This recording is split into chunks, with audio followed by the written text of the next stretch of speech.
मुंबईसाठी आज अनेक जिल्ह्यात येल्लो अलर्ट.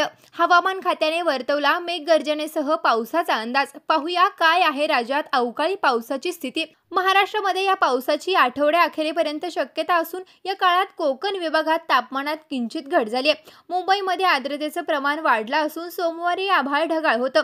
मंगळवारी आणि बुधवारी मेघगर्जनेसह पावसाची शक्यता वर्तवण्यात आली आहे.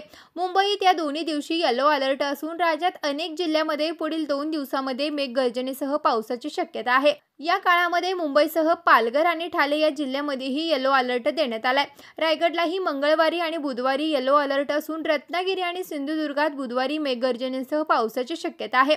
मध्य महाराष्ट्रात धुळे, नंदुरबार, जळगाव, नाशिक, पुणे, सातारा, सांगली या जिल्ह्यांमध्ये बुधवारपर्यंत येलो अलर्ट आहे. कोल्हापूर, सांगली आणि सोलापूरला गुरुवारी मेघगर्जनेसह पावसाची शक्यता आहे. छत्रपती संभाजीनगर, बीड, जालना येथे 2 दिवस तर नांदेड, लातूर येथे बुधवारी आणि गुरुवारी पावसाची शक्यता आहे. राज्यात परतलेल्या अवकाळी पावसामुळे शेतकरी वर्गात चिंतेचं वातावरण आहे. पिकांची काढणी सुरू असतानाच आलेल्या पावसानं नुकसान होण्याची शक्यता वाढली आहे. यामुळे शेतकऱ्यांना पिकं वाचवण्यासाठी काही तातडीचे उपाय करणं आवश्यक आहे.